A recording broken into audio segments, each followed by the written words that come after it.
What's up, YouTube? Welcome back. I have a really interesting video for you today.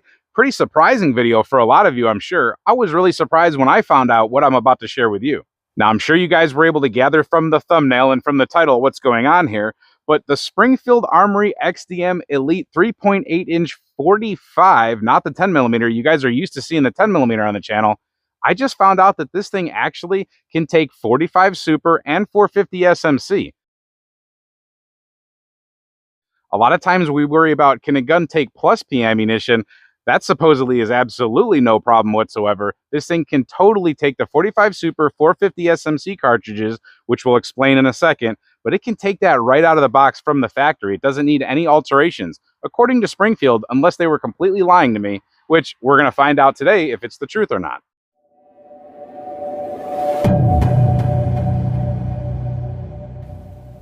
So let me give you a quick rundown of this gun real quick, and let's use this gun over here as the helper. So you guys have seen this one on the channel quite often. It should look very similar because it's basically the exact same gun. The only thing that's different is the addition of an optic here and maybe some grippy tape. So this 45 version, like I said, is pretty much just like this 10mm version, and we've put so much through this 10mm that I'm actually believing Springfield that this thing can take anything also, because we have put absolutely the hottest 10mm possible through this thing, and it eats it up just like a champ. And it maintains pretty good velocity too, despite having only a 3.8-inch barrel. We're finding out that it really doesn't make too big of a difference. I'm assuming we're going to have a velocity drop with 450 SMC or 45 Super out of this, but again, is it going to really make that much of a difference? We'll find out because we're going to run everything through the chronograph. So basically, we have your average striker-fired polymer gun. It's a plastic thing on the bottom, and it's a metal thing up top here. These are optic cut guns, so that's what the OSP means. There's a loaded chamber indicator here. We have U-notch white sights with fiber optic front sight. That little pin looking thing that you see in the back right there, that is a firing pin cocked indicator. It's ambi as far as magazine release and slide release. And the only other thing on the other side would be the takedown lever, and it is very easy to take this gun down. The backstrap is interchangeable with multiple size backstraps. A lot of people don't like this flare here. It gets in the way of their pinky, but you can remove it. And you could buy a little bit larger capacity magazines with the corresponding backstrap here.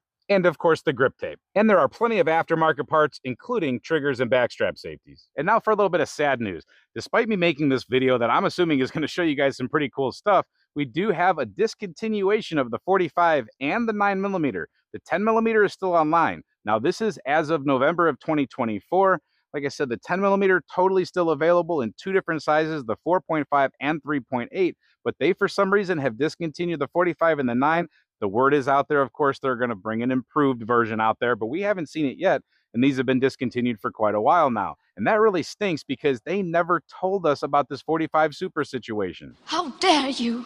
And I find that really crazy that Springfield wouldn't let people know that this thing can handle the higher power cartridges. From a marketing standpoint, just so people know it's pretty cool, or just so that people know that you can do it. I looked through the manual thoroughly, which, by the way, is only available online, and that really stinks, but I looked top to bottom, and you cannot find information about plus P ammunition or the 45 Super or 450 SMC. So people have no idea that this thing is capable. I've gone ahead and looked on the threads, and people have talked about it, or the forums, whatever you want to call them. They've talked about it a little bit. I haven't seen anybody on the tubes shooting the hot stuff through this gun. Maybe some plus P, but nobody's actually gone for the 45 Super yet. That changes today. We're going to run plenty of it. We're going to start out with 45 ACP hand loads. We're going to go to 45 plus P, which I only have one variety of right now, but then we're going to go to a whole bunch of 45 Super and 450 SMC, including the original Triton stuff. And this is also going to be really cool because this gun is brand new out of the box. Never had a round fired through it yet. So I disassembled it, made sure everything looked good, cleaned it up real quick, and I have evidence here that I actually do own oil.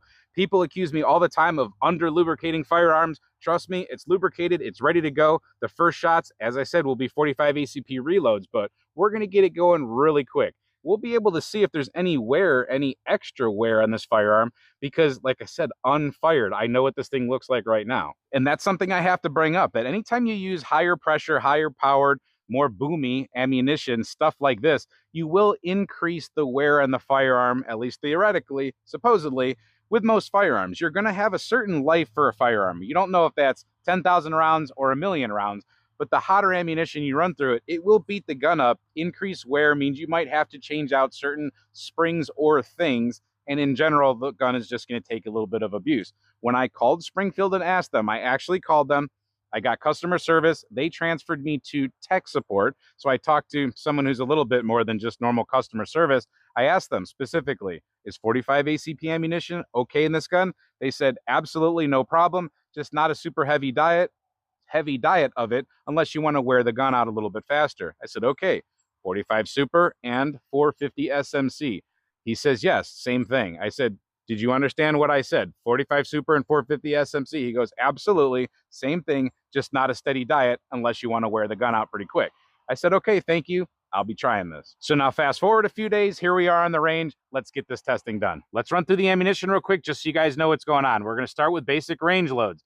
We have 3 different varieties. One is a 230 grain, low velocity range load. It's just a coated bullet. Then we move up to 185 grain Berry's flat points. And then we go over here to 185 grain Nosler jacketed hollow points. These ones are loaded pretty hot for tight group. The other ones, they're just loaded regular. We will move over to the only plus P option I have. That is 45 ACP plus P from Underwood, 200 grain extreme penetrator. I don't know what their barrel lengths are for the testing, but this says 1,000 feet per second. We'll check it out of this barrel. Moving on to the 45 Super, we have a 200 grain extreme penetrator. We have a 45 Super 230 grain jacketed hollow point, and then a 45 Super 185 grain jacketed hollow point. It might get just a little confusing because we're going to 450 SMC now. I will explain the differences here in just 1 second, but we have double tap ammunition, 450 SMC, 230 grain bonded defense. Then we have a 255 grain hard cast solid, a 230 grain full metal jacket flat point. We have a, let's see what this one is, a double tap lead-free solid copper hollow point, 160 grains. Then we have a controlled expansion jacketed hollow point. That should be 230 grains. And then we move on to a 200 grain bonded defense. Then on to the old school 450 SMC, the no joke original Triton ammunition. We have high vel and quick shock. 230 grains on both of these. One of them's a jacketed hollow point and one of them's a quick shock hollow point. It's just a projectile that splits into a few different petals. And we'll attempt to put all of those through the chronograph. We're going to run 2 of each. We're going to fire one, get it to cycle one, and fire the next one. It's really expensive ammunition. I'm not just going to burn through a whole bunch of it just because, but if it runs through a couple of each of those boxes, I think we know we're good. Now, I know I said we'd get to shooting, but I better explain the difference between 45 plus P, 45 Super, and 45 SMC. Just think about it this way. I know this is going to be argued in the comment section, but just think about it very simply. You have 45 ACP brass, then you have a little bit stronger brass that would be 45 plus P, able to take a little bit more pressure. Then there was the 45 Super, which has a little bit stronger of a case. Then there was a little bit of an issue with who has the rights to 45 Super, and a bunch of shenanigans ensued.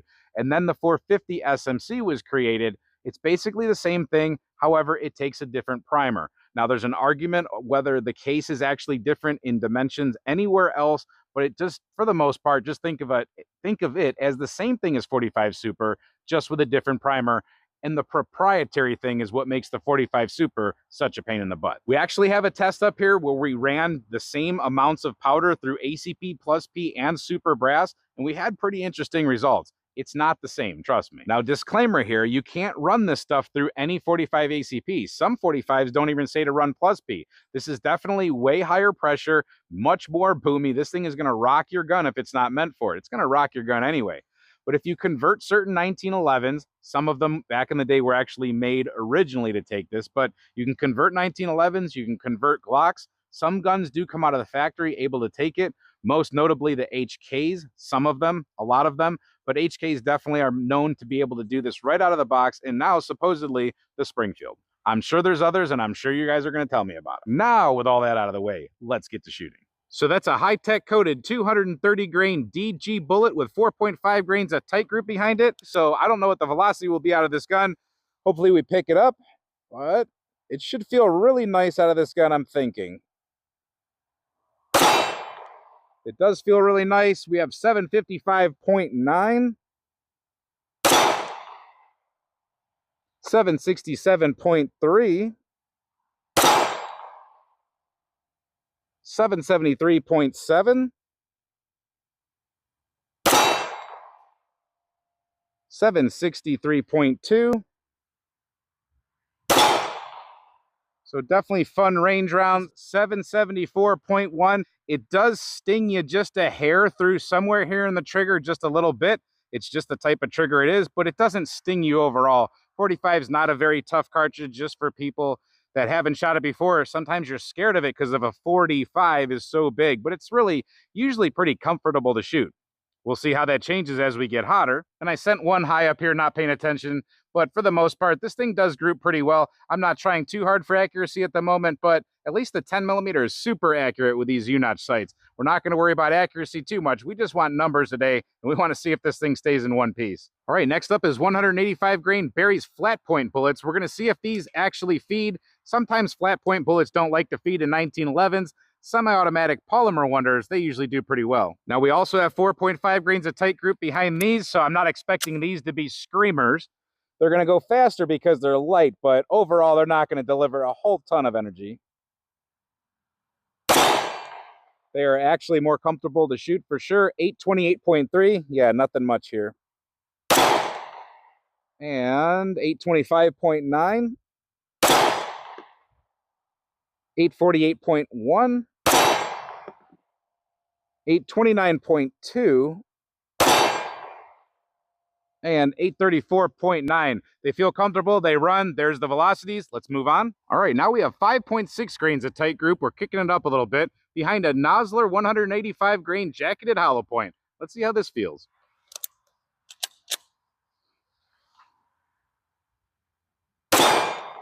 Ooh, I came off the red. We had 847.3, 869.2, 846.5, 861.8,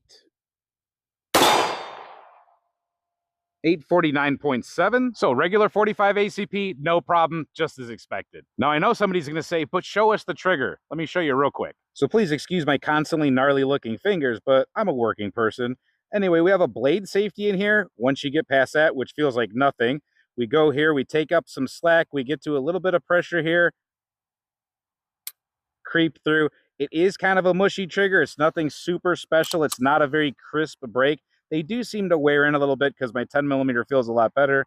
The reset is right there. And we're back. It does feel mushy, I will admit. You can see the indicator is gone ahead and stuck out back. And then as we pull the trigger, it will go away. Again, the reset is right there. And we have another shot. All right, our first plus P, our only plus P, Underwood 200 grain extreme penetrator with an advertised velocity of 1,000 feet per second. Let's send 2, and let's see if the Garmin wants to pick up copper today. That's a little spicier for sure. 976.5, so not bad out of the 3.5-inch barrel at all when it's advertised at 1,000. Might have jerked my trigger finger on that one, and we did hit 1,017.5. So we definitely got a good amount of velocity for the 3.5-inch barrel out of the plus P that was rated for 1,000. Good job, Underwood. Good job, Springfield. And it obviously ran them just fine. It did feel a little bit spicier, but nothing like these other ones are probably going to feel like. On to the hot stuff. Now the exact same bullet, 200 grain extreme penetrator, except for it's been super duperized by Underwood. We're going at 1,100 feet per second now, so we've increased the velocity supposedly by 100 feet per second going to a 45 Super. Since it's such a heavy projectile, it's not benefiting as much from the superizing, but let's see what it actually chronos at, and let's see what it feels like.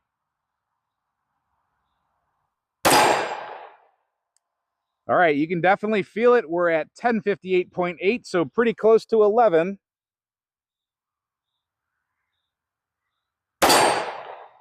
So yeah, it feels stouter, but it's still controllable for sure. You would just have to get used to it. 1073.1.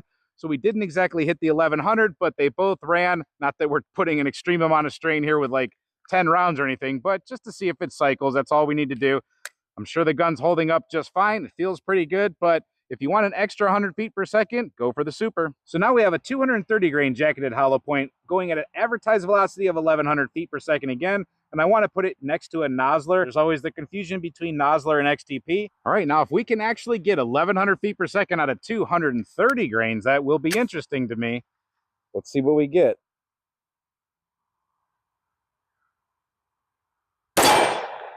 Yeah, that's definitely pretty stout. We had 1055.8, so not quite, but we cut it in half. Definitely stout, like I said, 1070.2. Now, when you consider or compare that to your average 850 feet per second or 900 feet per second that you usually get out of a 230 grain ACP bullet or 45 ACP bullet, that is significantly higher. The foot-pounds definitely stack up. All right, things should get a little spicier here. We have the 185 grain jacketed hollow point traveling at an advertised velocity of 1,300 feet per second. If I hit 1273, no, we have 1194.4. It's pretty stout in the hand. It feels like you're shooting a pretty strong 10 millimeter, I will admit. We do have 1,206 feet per second there, and that was only 2. I went to go take another shot, but we locked back, we're done. I almost thought we had a jam. Silly me. 45 Super, check. On to the 450 SMC. All right, moving on to the 450 SMC, double tap, lead-free, solid copper hollow point ammunition. This should be pretty interesting. Only 160 grains here, so it's advertised at 1375 from a 5-inch barrel. Let's see what we get out of the 3.8. Oh, let me put my actual ears on. I've actually gotten to the point now where I'm smart enough to use double ear protection. I recommend it. 1128.7, and that actually feels pretty mild. I mean, that doesn't feel bad at all, unless I'm getting used to it.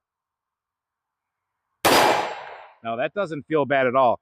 1079.3. So we're definitely not getting the 1375 out of this pistol today. Not with these copper rounds. All right, so now we have a double tap 200 grain bonded defense. That says gold dot to me all day long. We love gold dot. 200 grain gold dots are pretty cool.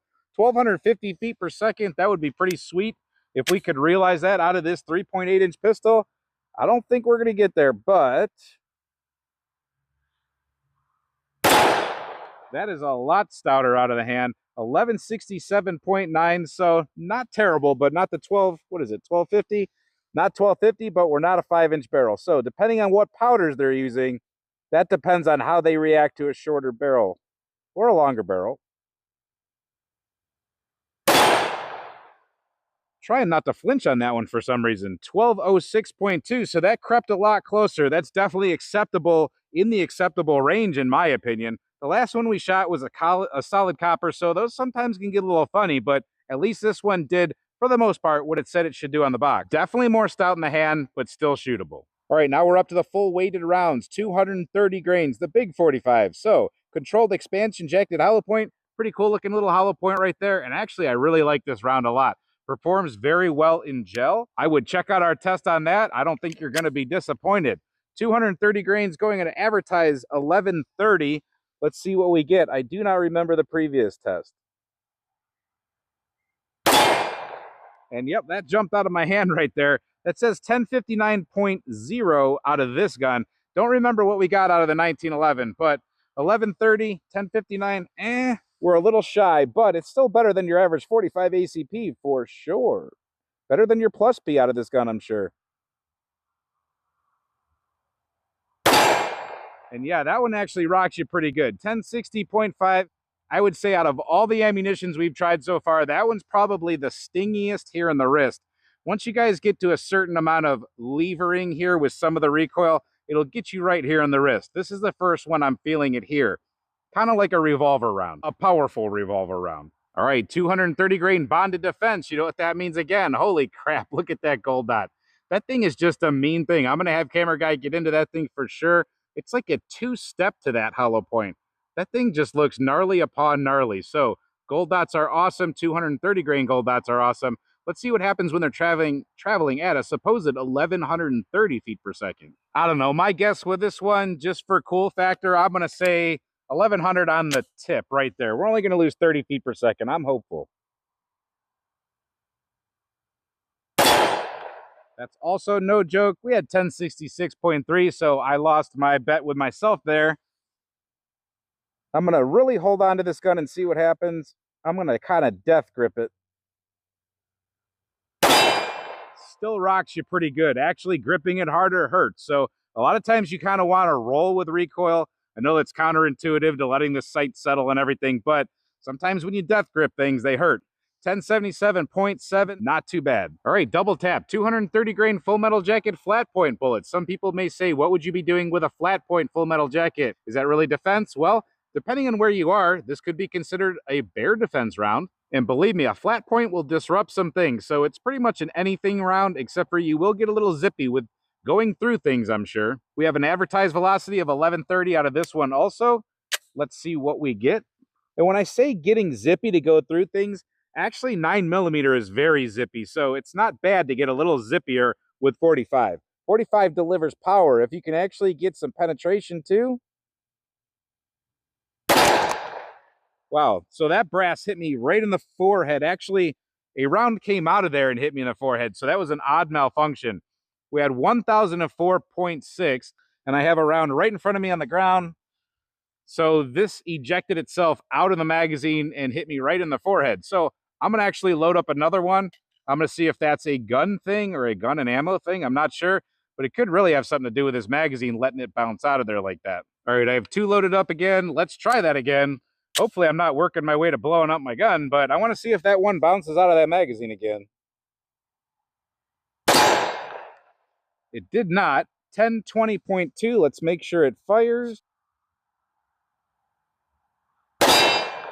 1028.9, and it worked fine that time, but that was very weird that that round just bounced out of there and hit me in the forehead.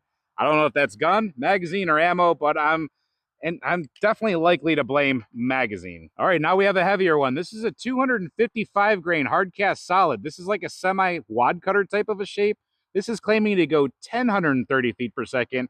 I would say that you're probably in the bare defense round type of zone with this one also, but being this semi-wad cutter shape, this thing will definitely tear things up in any kind of self-defense scenario. Semi-wad cutters have been used in 38 Special to do a lot of damage for a long time. Let's see how this stuff feels. This is pretty darn heavy for a 45 ACP. Definitely have a ton of smoke because of that lead. It felt pretty good in the hand, but actually it had a lot of recoil. So not stingy, but pretty good amount of recoil. Unless I wasn't hanging on well. You can definitely smell that smoke. We got 1038.6. So 1038.6, according to the box, that was supposed to be 1030. So this one works out pretty well out of this pistol. Yeah, that is a handful to hold on to, but it doesn't hurt. Big cloud of smoke. Pretty darn accurate, though. We're smacking all these within the same zone, unless I get sloppy. 1032.6, and that was the second shot. So yeah, we're definitely on spot with this ammunition. I'd say that that one's about the closest one we have for staying. Well, no, there was one other one in the lighter category, but definitely for a 250 grain hard cast to meet that velocity when that was supposed to be out of a 5-inch barrel. There you go. That's a really good choice for this 3.8 if you're talking about woods defense or something like that. All right, extensive double tap run completed. Let's move on to the Triton. This is the original 45 or 450 SMC rounds. I just want to put these through. I know these are history. These are hard to find. They're expensive, but we have them. We might as well try them. So the original Triton Quick Shock Hollow Point, 450 SMC, 230 grains. This is going at 1,150 feet per second advertised 675 foot-pounds, and that's out of a 5-inch barrel. This ammo was made a long time ago. Let's see if it still wants to function for us. Ooh, yeah, it's hot stuff. We got 1106, so not the 1150 that they say would come out of the 5-inch, but 1106.7, not bad for a 3.8-inch, and it definitely feels spicy. Oh yeah, spicy for sure. 1096.8, still shootable, but no joke. So Triton Highl, another one, 230 grains, another one advertised to go 1,150 feet per second. This time, it is just a jacketed hollow point. It's not one that shatters itself. It's more of your traditional jacketed hollow point. Let's see how it feels. Let's see how it moves. I'm assuming it's the exact same powder and the exact same amount of powder. Why would you change it when it's that simple? Yep, feels the same. We got 1110.0, so 1110 flat on that one. Ow, that stuff stings pretty good, actually. 1086.9, so no joke, we hit 1,100 feet per second. I don't think you can ask for more than that out of this size barrel. Pretty darn good stuff. It's fun to shoot old stuff. Yeah, we're shooting away a little bit of history, but it's good to see what it actually does. There you go. She was able to take it. I will be cleaning this gun, and I'll let you know if anything comes up upon inspection, but I'm really doubting anything will. Our grouping was pretty good. I wasn't trying that hard. When it comes to this kind of ammunition, you just have to know what's in your gun, and you have to actually prepare to shoot it. You have to go out and try it a little bit. You can't just shoot 45 ACP and then load it up with something super hot like this and expect to perform well. Besides, you want to make sure it functions in your magazines like we saw.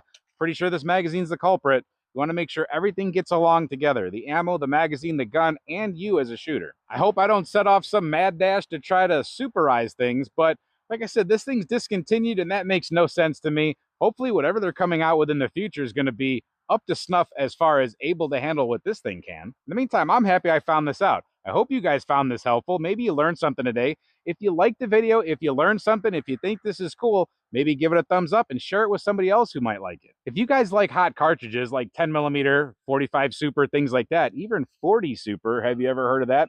Check out our channel. Make sure you're subscribed. We do a lot of cool stuff here in the Turkey's Opinion. Thank you for watching this video, and until we see you at the next one, stay safe, have fun, and keep shooting. Definitely some of the supers. Or SMCs.